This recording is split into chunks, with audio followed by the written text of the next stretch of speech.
Mga bukol sa iba't ibang parte ng katawan, kuminsay makirot, madalas makati. Ganito ang mga tumubo sa balat ni Claire Ebreo na taga San Jose del Monte, Bulacan. Taong 2015, 24 anyos pa lamang siya noon nang ma-diagnose ng hindi pangkaraniwang sakit na kung tawagin ay neurofibromatosis type 1. Parang inisip ko nung pauwi ako nung bahay, sabi ko, bakit ako? Sabi ko, saan ko ito nakuha? Anong gagawin ko kung lalong dumami to? Parang nagkaroon ako ng anxiety. Nagtataka yung mga tao rito sa mga kakilala sa akin na, bakit yung nanay mo kinis-kinis, puti-puti? Bakit ikaw may ganyan? Kaya ganun ako.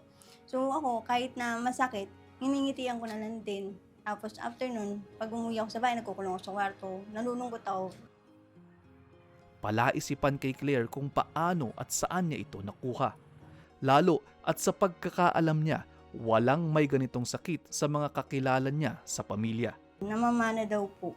Baka daw po sa mga lola at lola ko. Kung wala sa lola ko, baka sa mga lola at lola ko na mga inuno daw po.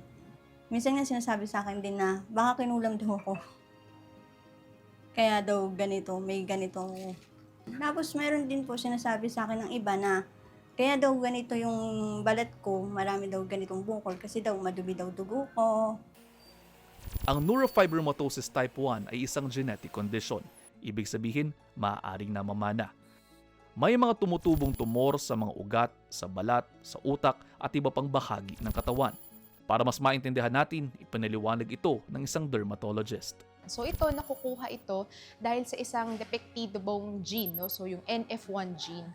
No? Ito ay hindi nakakahawa, ngunit yung mga pasyente na merong NF1, maaari sila kasing magkaroon ng maraming mga bukol sa kanilang katawan. Nagkakaroon din ng maaaring affectation yung kanilang mga mata, yung mga buto.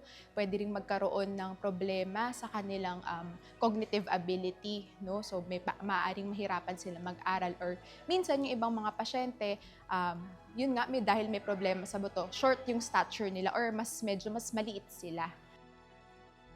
Sa datos ng National Institutes of Health ng Amerika, isa sa bawat 3,000 tao sa buong mundo ang nagkakaroon ng neurofibromatosis type 1. Ganyan kadalang. Kaya limitado rin ang datos tungkol sa bilang ng mga kaso nito dito sa Pilipinas. Ang problema, wala pang lunas para sa sakit na ito. Pero pwedeng maibsan ang mga sintomas. So para natin siya ititreat is by symptom, and usually yung mga skin conditions, yung mga nakikita natin na mga nakaalsa, ng mga bukol, ito ay maaari nating tanggalin by surgery. Pero syempre dahil sa sobrang dami na nakikita natin sa mga pasyente, medyo mahirap, no, dahil nga sobrang dami. So mas binibigyan nating importansya yung pag-treat dun sa mga ibang simptomas niya, gaya ng mga problema sa mata, problema sa buto, at saka yung problema din sa puso. Si Claire, unti-unti nang lumalabo ang kanang mata kaya nagsusuot na ng contact lens. Kapag naman nangangati ang mga bukol, umiinom na lamang siya ng antihistamine. Pumupunta rin siya sa Dr. Jose N. Rodriguez Memorial Hospital o Tala sa Caloocan para ipatanggal ang mga bukol sa pamamagitan ng surgery kung may pera. 700 pesos daw kasi ang bayad sa kada 3 bukol.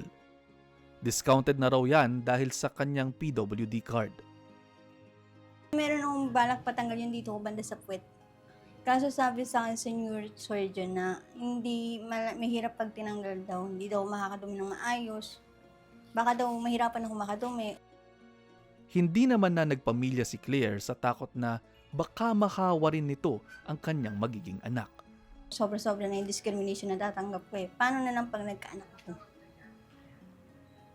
Pero may nagsasabi naman sa akin, 50% naman daw na hindi mamamana, 50% na oo. Paano kung mamana nga niya, makuha rin niya? Di mas mahirap po. Aminado rin si Claire na nahirapan siyang maghanap ng trabaho dahil sa kanyang sakit. Pag nakikita nila yung balat ko na parang bigla kasi nagpapantalan talaga pag sobrang init eh. Tapos pagdating ko ng ina-applyan ko, nakikita po nila na, ay ano yan? May ganun ako. Tapos, after nun, kunwari, i-interviewin. Tapos, after nun, reject. Hindi ako tinatanggap.